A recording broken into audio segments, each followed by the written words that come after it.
नसरापूरमध्ये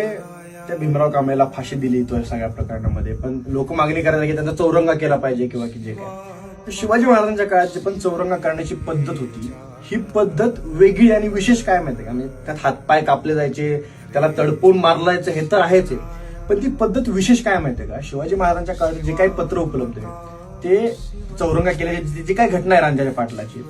ही घटना कधीची माहितीये का, ही घटना 1646ची. त्या पत्रामध्ये शिवाजी महाराजांनी जेव्हा आदेश दिले त्याचा हातपाय तोडा, जे काही चौरंगा करा, त्या पत्रामध्ये त्या रांजाच्या पाटलानं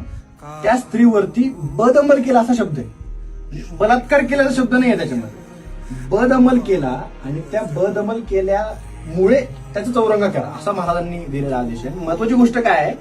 की हे पत्र 1646 आहे, 1630चा महाराजांचा जन्म आहे, म्हणजे महाराजांचं वय तेव्हा किती आहे, 16 वर्षांचं. 16 वर्षांचा एक मुलगा अशा प्रकारचा आदेश देऊ शकतो आणि 16 वर्षाच्या एखाद्या मुलामुळं माझ्या घरातली आई बहीण सुरक्षित राहू शकते, हा विश्वास त्या जनतेला आल्यामुळं